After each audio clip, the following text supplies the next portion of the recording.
باسم الآب والابن والروح القدس الإله الواحد أمين. بقالنا فترة ماشيين في خط روحي.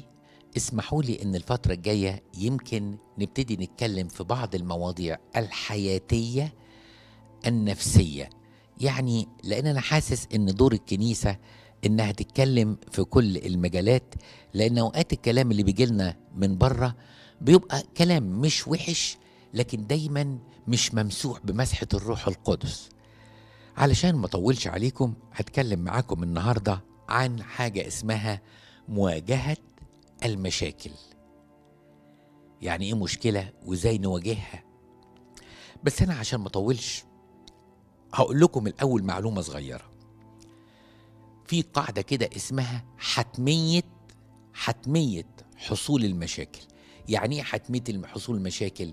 يعني لازم المشاكل هتحصل، لازم المشاكل هتحصل، ولو المشاكل ما حصلتش تبقى في مشكلة.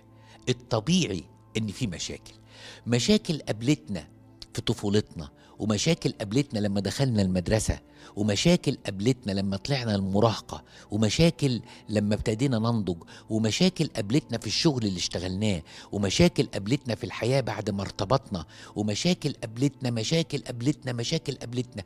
والمشاكل دي حجمها من حاجة من 1 ل1000.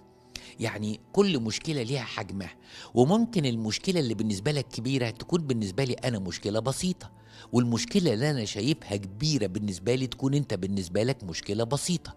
علشان كده عاوزين نتكلم إزاي بقى نواجه المشاكل. مدام المشاكل هتيجي. ده أنا عايز أقول لكم حاجة، ده بعض الناس الحالمين يعتقدوا أن الكنيسة مجتمع بلا مشاكل. اللي شايف كده يبقى غلطان وواهم، أو شخصية رومانسية ما عندهاش علاقة بالواقع اللي عايشينه. مين قال إن الكنيسة مجتمع بلا مشاكل؟ لا، الحقيقة إذا وجد البشر ووجد التفاعل الإنساني لازم هتبقى فيه مشاكل من كل نوع. حتى بلاش مشاكل بين الناس وبين بعضيها، احنا ككنيسة ممكن تقابلنا مشكلة في إصدار ترخيص بناء كنيسة. احنا ممكن كنيسة تقابلها مشكلة ان احنا عندنا مشكلة في التعامل مع بعض الجهات الحكومية. ممكن الحاجات دي كلها نقابلها. طيب يبقى في مشاكل، طبعا في مشاكل، والإنسان لازم يعني يكون عنده الإيمان بأن هتحصل مشاكل، مش عشان يبقى ماشي عنده سجس كده ومرعوب جنب الحيطة وبص هي المشكلة جاية امتى، هي المشكلة فين، امتى هتمطر علينا مشاكل. لا، أنا ما قلتش كده، ما قلتش ان الانسان يبقى ماشي متسجس او خايف من المشاكل، بس انا بقول بواقعية لازم هيكون في مشاكل. حتى التربية فيها مشاكل، كل حاجة في الدنيا فيها مشاكل. اللي بيتجوز بيفتكر في اوقات كتيرة قوي ان الجواز ده نهاية المشاكل، بعد شهر بيكتشف ان الجواز ده بداية المشاكل. وهي دي الحياة وهي دي الطبيعة، ولازم نكون واقعيين، وإلا إحنا مش هنبقى مدركين اللي بيحصل حوالينا. تعالوا بقى نتكلم على كيف نواجه المشاكل. طبعا ممكن الموضوع ده تسمعه من واحد بتاع تنمية، مش عارف بيقولوا عليها تنمية بشرية، ولا واحد يقول عليه كوتش مش عارف في الايه، في حاجات كده طلعت مؤخرا. ما تنسوش ان احنا كنيسة وان انا اب كاهن، فلما بتكلم ازاي نواجه المشاكل هتكلم بصورة مسيحية في المقام الاول. ايه اهم واقوى سلاح المفروض اقابل بيه المشاكل؟ اهم حاجة اقابل بيها المشاكل حاجة اسمها الإيمان. يعني إيه؟ يعني الإيمان إن ربنا موجود. دي بتديني كده شوية هدوء، بتديني كده إن أنا حاسس إن واقف على أرض، مش واقف على جيلي أو مش واقف على مية. لا، ربنا موجود. ربنا ده ضابط الكل فوق. ده الآية بتقول فوق العالي عالي والأعلى فوقهما، أو يعني فوق الكل. ربنا موجود يا جماعة، وربنا قوي، وربنا مدبر. ربنا قدر يشيل شعبه 40 سنة، لا بيزرع ولا بيقلع ولا بيطحن، يبعت له كل يوم الأكل بتاعه. مفيش مشكلة تعصى على ربنا. فأنا عندي إيمان، ان ربنا موجود. عارفين زي ايه؟ زي واحدة بتحب ابوها قوي لان ابوها ده شخصية قوية بياخد قرارات وله مركز وسلطان، فلما بتحصل مشكلة بتقول بس لو كان بابا موجود يمكن المشكلة ما كانتش تتحل، بس احساسها ان بابا موجود اداها نوع من الطمأنينة ونوع من الهدوء. اهو احنا في علاقتنا مع ربنا كده، لو احنا عندنا ايمان ان ربنا موجود المشكلة بتاخد حجمها، ما بتاخدش اكبر من حجمها. ما ربنا شايف، وقد يكون ربنا سامح، ومين قال ان ربنا هيخذلنا؟ ومين قال ان هو هيختفي في المشكلة او ما عندوش حل ليها؟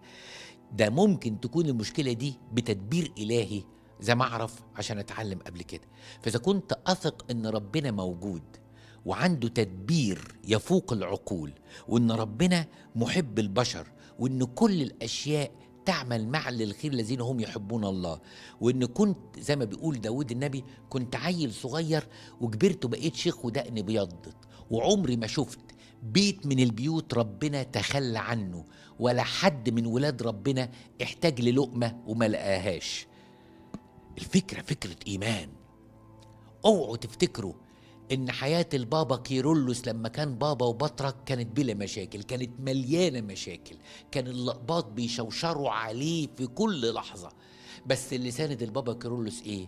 الإيمان. اوعوا تفتكروا ان البابا شنودة ما كانتش حياته سهلة، ده البابا شنودة اتحط في معتقل اجباري لمدة 4 سنين ولا 3 سنين وكسور. اتحط في المعتقل ده نتيجة قرار مش لطيف وقرار ظالم. اوعوا تفتكروا ما كانش عنده مشكلة مع الدولة، كان عنده مشاكل مع الدولة، بس في كل ده كان بينتصر بالإيمان. الإيمان يا جماعة هو المفتاح الأول ان الإنسان يواجه المشكلة. احنا كلنا تحت الضعف البشري، مع المشكلة الكبيرة الواحد ممكن يتهز. يعني ايه؟ ممكن حد يعمل لي محضر زور، لسه انا في مشكلة، واحد عنده أزمة رب فواقف في محكمة جنب الشباك، لان هو ما يقدرش يحط الكمامة، فماسك الكمامة في ايده يحطها دقيقة وما يحطهاش دقيقة. واحد معدى راح شخط فيه، فبيقول له انت مش لابس كمامة ليه؟ فراح قال له انا الحقيقه عندي ازمه رب ولازم اكون جنب الشباك وجاي مع اخويا او اختي في قضيه كشاهد، حاجه كده يعني. عارفين عمل ايه؟ عمل له محضر وعمل له قضيه انه بيسب هيئه المحكمه. مشكله من لا شيء، مشكله ظلم من لا شيء. ايوه، احساسي ان ربنا موجود بيخليني اكثر ثقه واكثر تماسك. يمكن المشكله ما اتحلتش لكن ربنا موجود، دي بتديني انا زي ما قلت لكم ان انا واقف على ارض صلبه، مش واقف على ميه ولا على جيلي بيتهز تحت رجلي. يبقى الانسان المسيحي حياته فيها مشاكل زي اي حد تاني. احنا مش ربنا بيطبطب علينا من غير مشاكل، لا، احنا بنتعرض لكل ظروف الحياه اللي بيتعرض ليها كل الناس، لكن الفرق ان لو عندي ايمان المشكله بيبقى لها تقل، وبره الايمان المشكلة بيبقى لها تصريف تاني خالص. فالإيمان هيديني الهدوء والثقة في التدبير الإلهي، فهكون متماسك أكتر من أي حد غيري. طيب، الإيمان هو أول حاجة قابل بيها المشكلة. تاني حاجة إيه بقى؟ حاجة اسمها اللجوء. اللجوء يعني إيه اللجوء؟ أنت دلوقتي عرفت إن ربنا في إيده كل حاجة، وإن ربنا بيحبني، وإنه ضابط الكل، ومفيش شيء يعصى على الله، وربنا أعلى من أي حاجة في الدنيا. طيب، إذا كان ربنا بالشكل ده بقى، ليه وقت المشكلة ما روحش أتكلم معاه؟ إحنا عندنا مشكلة أكبر من أي مشكلة بتقابلنا. عارفين إيه؟ إن لما المشكلة بتجيلي ببقى محتاج حد أفضفض معاه، وممكن الإنسان اللي قصادي بدل ما يفرحني يكئبني أكتر. يعني تصوروا أنا بشتكي له مشكلة يقول لي على فكرة اللي أنت فيه ده لسه مبتدأ الأوجاع، لسه اللي جاي أكتر، أنت ما شفتش حاجة. فبدل ما يمسك إيدي ويوقفني على رجليا يغرقني ويفطسني في الطين. فأوقات الناس ما بيبقاش عندها حلول، وأوقات الناس ما بتعرفش تقدم الرجاء ولا تقدم الثقة في ربنا، وفي مواعيده وحلوله. علشان كده الوقفة قدام ربنا بتحل. فاكرين قصة سنحريب وملك سنحريب قائد أشور وحزقيا الملك؟ ايه اللي حصل؟ ان حزقيا الملك وقف قدام ربنا وقال له: يا رب، احنا ليس لنا، قال لربنا حاجة تاني، قال له: ادي سنحريب قاعد يعايرنا، وادي الجواب اللي كله شتيمة. راح لأشعيا، أشعيا قال له: اطمن، انت صلاتك وصلت لربنا، روح انت نام ومالكش دعوة. ايوه، طيب هعمل ايه؟ قال له: روح انت ونام. ويقوم الصبح يلاقي ان ملاك ربنا نزل وقتل 185 ألف من جنود سنحريب، واتهزم سنحريب العظيم. ملاك واحد نزل 185 ألف. ده لو كان عنده دبابات وطيارات ما كانش يقدر يقتل في ليلة واحدة 185 ألف اللي ربنا عمله في ليلة واحدة. نفس القصة تحصل مع يهوشافاط برضو لما اتحاصر وبص ربنا كده وقال له: عندي 3 شعوب بيحاربوني وانا مش قدهم ومش عارف اعمل ايه، ولكن نحوك اعيننا. ربنا يقول له: خش نام انت، مالكش دعوه. يبعت له كاهن كده، يقول له: اهم حاجه بكره بس تجهز الكهنه واللاويين عشان يطلعوا كده يعملوا زفه ايه، احنا بحرب ودول محاصريننا. يقوموا من النوم يلاقي ال3 شعوب اللي محاصرين تحصل بينهم فتنه وال3 يقتلوا بعض، ويفضلوا شعب بني إسرائيل يروح لمدة 3 أيام يجيب السبايا، يعني اللي سابوه. إيه ده؟ معقولة ده؟ علشان كده لما تلجأ لربنا هترتاح. اللي عمل كده مين كمان؟ البابا شنودة. وياما حكيت لكم الحكاية دي، إن مرة في لقاء مع قداسته قلت له: لما المشاكل بتكون كتيرة إزاي قداستك بتعرف تضحك؟ قال لي: أنا بعمل حاجة، أروح الدير وأقعد 3 أيام واتكلم مع ربنا، وبعد ما ارمي المشكله في حجر ربنا ارجع واقول له: المشكله بقت مشكلتك مش مشكلتي انا، والاقي ان المشكله ما بقتش موجوده. وقال لي كلمه دايما بقولها لكم، قال: يا ابونا، في نوعين من الناس، نوع يحط ربنا بينه وبين المشكله فما يشوفش المشكله، ونوع تاني يحط المشكله بينه وبين ربنا فما يشوفش ربنا. كلنا كده بنكبر المشكله لان ما دخلناش فيها ربنا. انا عايز اعترف لكم اعتراف كده مش هنكسف ان اقوله. في مره من المرات كانت عندي مشكله في الخدمه، يعني يظهر كنت متماسك من بره ومش باين عليا، بس يظهر من جوه انا في حاجه ضايقتني او اضطربت. اكبر دليل على كده ان انا كنت نايم متاخر، وبعدين الساعه 3 صباحا قمت من النوم منزعج بسبب الموضوع ده. قمت اشرب كوبايه لبن، قلت اشرب كوبايه لبن يمكن انام، ما نمتش. ابتديت مش عارف يسموها افرك ولا احرك، المهم يعني خلاصة الكلام ما كنتش نايم. وبعدين جالي صوت جوايا كده: هي المشكلة دي تعباك؟ طب ما تكلم ربنا فيها. صدقوني انا وقفت اتكلم مع ربنا مش فاكر لمدة 5 دقايق 7 دقايق، ما طولتش قوي يعني. وقلت له: مش انت عندك التدابير وانت عندك الحلول؟ طب انا احط المشكلة دي تحت رجليك وانت تتصرف. عارفين بعد الصلاة ايه اللي حصل؟ هديت بشكل ونمت زي طفل سلم المشكلة لابوه، لانه لما لجأت لله حسيت بالسلام الداخلي. علشان كده حاجة مهمة قوي انك انت وانت في المشكلة بدل ما تشيلها على كتفك ما تديها لابوك. عارفين انا بتخيل نفسي عامل زي ايه؟ عيل صغير عنده 3 سنين شايل بطيخة 3 كيلو، مش هقول حاجة كبيرة قوي، وابوه جنبه الواد قاعد يتكعبل ويقع ويشيل البطيخ ويتكعبل ويقع ويشيل البطيخة ما بتخفش، وايديه هي اللي بتتعب والتقل بيزيد على ايديه. بسيطة قوي: بابا شيل دي. حاضر هشيلها انا، خش انت العب بقى شوية. خلصت الموضوع. يبقى اول حاجة الايمان، وتاني حاجة هو انك تلجأ لله. تالت حاجة هنتكلم عنها بعد ان انا يكون عندي ايمان وان انا ألجأ لله، حاجة اسمها المساندة، بالانجليزي بيسموها السبورت. محدش فينا ما بيحتاجش حد في بعض الاحيان، بس بعد ما اكون عندي ايمان ووقفت مع ربنا. ربنا لما بعت التلاميذ بعتهم 2 2. طب ليه؟ ما بدل ما نروح 12، ما بدل ما نروح 6 قرى 2 2، ما احنا لو اتوزعنا كل واحد في قرية هيبقى 12 قرية بنخدمها. لا، ربنا ليه وجهة نظر تاني، ان واحد فينا ممكن يتعب التاني هيسنده. علشان كده مهم قوي انك تكون عارف كويس انك انت لازم تكون مسنود بحد تاني. ومن ميزة كنيستنا ان احنا عندنا حاجة اسمها خدام، عندنا حاجة اسمها مرشدين، عندنا حاجة اسمها اباء اعتراف، عندنا حاجة اسمها عندنا كل حاجة.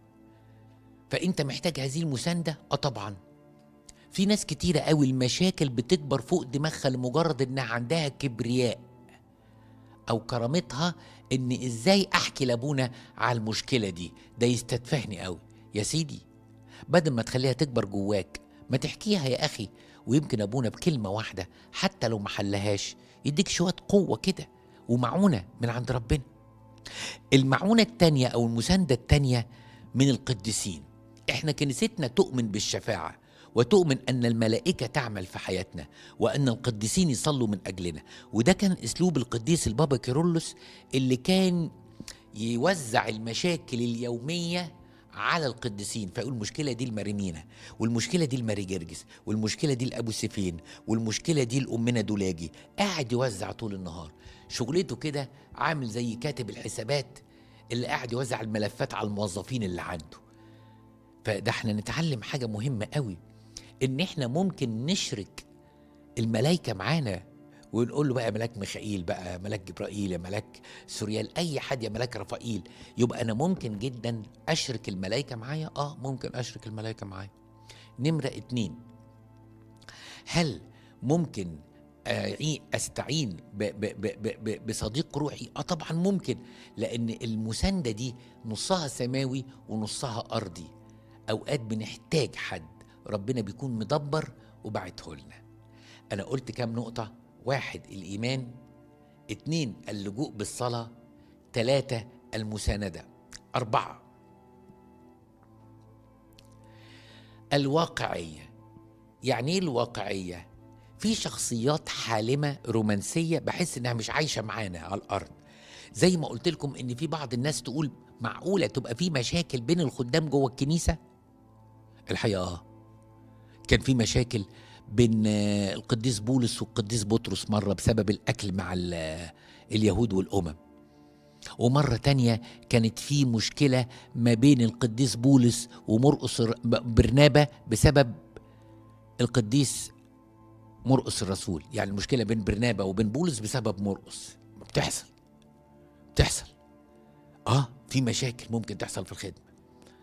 في مشكلة حصلت بين لوط وبين إبراهام واعتزلوا بعض، المحبة فضلت موجودة بدليل ان ابراهيم ابو الاباء راح وانقذ لوط بعد كده من الحرب اللي وقعت على سدوم وعمورة. ولكن ممكن تحصل مشاكل، فلازم يكون عندنا واقعية.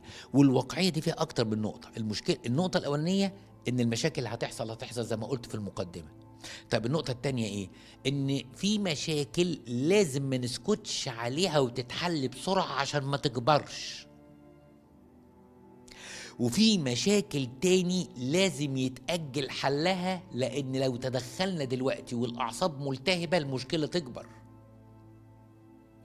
وفي مشاكل مش هتتحل ولا بد أن نقبل إنها مشكلة مش هتتحل. أديكوا أمثلة. يعني إيه في مشكلة لازم تتحل بسرعة؟ يعني مثلا أنا غلطت في إنسان، والإنسان ده قرر ياخد إجراء. أنا ممكن أروح واعتذر له اعتذار متضع عشان اهدي ناره، بدل ما يروح يعمل محضر او يعمل مشكلة مثلا. يعني انا بدي امثلة. فممكن جدا والشرارة في اولها ادلق عليها مية تتحل المشكلة. وفي مشكلة تانية بيبقى اللي قدامي دلوقتي في حالة من حالات الغضب، لو انت رحت تعتذر له غضبه يزيد وممكن يغلط اكتر، ده ممكن يحدفني بحاجة. فاوقات كتير قوي في المشاكل الزوجية تتصل بيا زوجة تقول لي يا ابونا انا كلمتك في الموضوع ده من 4 ايام وسامحني، انا معصرة، قدسك ما عملتش حاجة لغاية دلوقتي. انا مش عايز اقول لها ان الناحية التانية دلوقتي في حالة من حالات الشياط ولن يقبلوا كلام، ولو انا كلمتهم هيحسوا انكم انتوا اشتكيتوا ولو اشتكيتوا المشكلة هتكبر أكبر. أنا مستني وبخلي ناس تكلمهم عشان هم اللي يكلموني فيبقى رأيي ليه قيمة، مش أنا اللي بشحتهم، هم اللي جايين للكنيسة.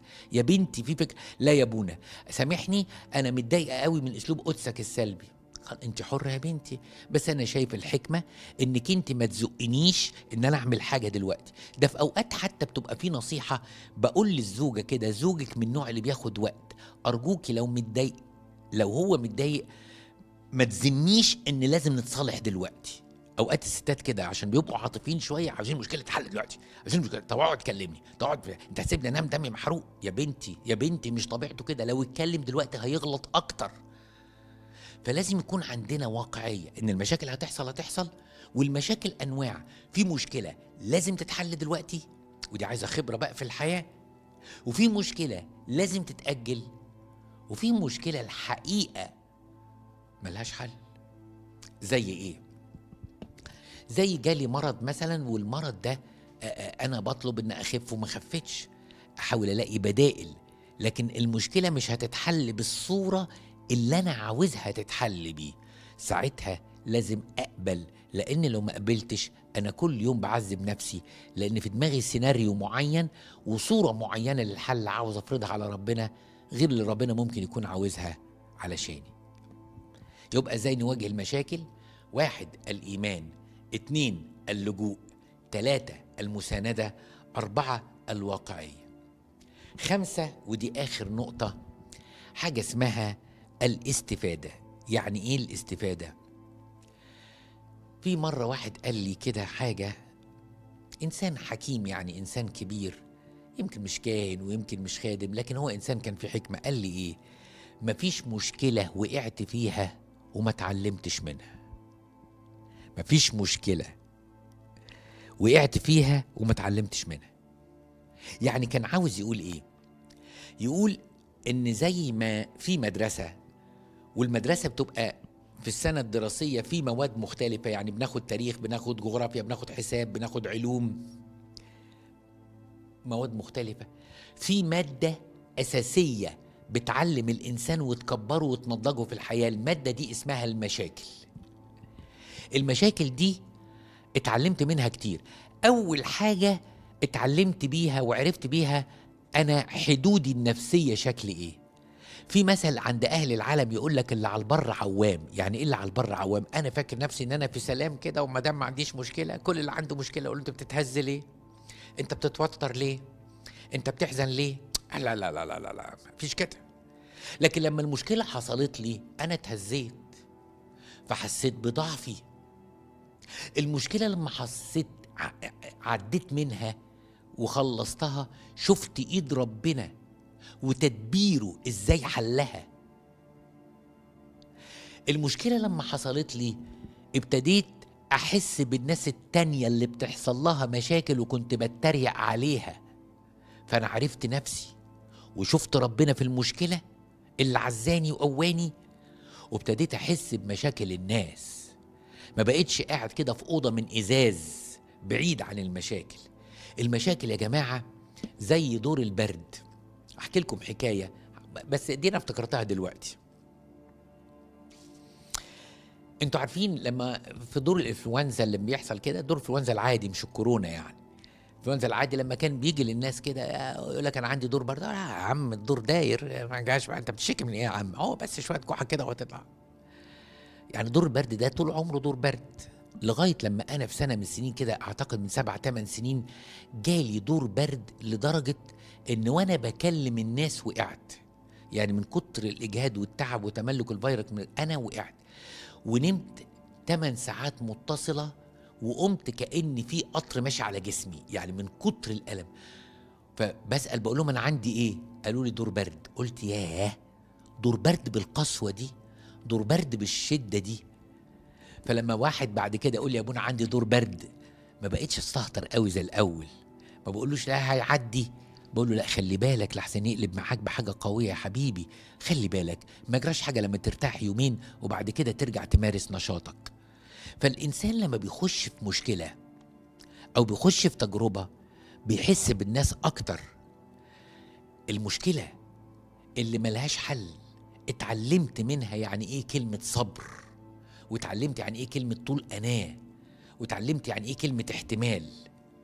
المشكلة بعد ما كنت هايج في أولها وكان في قضايا ومحاضر، اتعلمت الهدوء، واتعلمت ان لما بحاول اعالج المشكلة بالشر الشر بيزيد اكتر. المشاكل مدرسة في الحياة. زي ما قلت لكم ان هذا الانسان الحكيم قال لي مفيش مشكلة عدت عليا ما اتعلمتش منها. فالمشكلة مادة اجبارية في المنهج بتاع الحياة، بس الميزة ان عندنا مدرس شاطر قوي اسمه ربنا، وعندنا معيد شاطر قوي اسمه الكنيسة، وعندنا سبورت، وعندنا قديسين شغالة معانا، وعندنا ناس عندهم خبرة في الحياة. لكن انت مطلوب منك اللي احنا قلناه من الأول: نمرة 1 الإيمان، 2 اللجوء بالصلاة، 3 المساندة، ودي حاجة ما تقللش من قيمتك ولا من كرامتك، 4 الواقعية، 5 إنك بتكبر وبتستفيد من كل حاجة مرت بيها في حياتك. ربنا يدينا نعمة فوق نعمة، ونتقابل الأسبوع الجاي على خير. لإلهنا كل مجد وكرامة الآن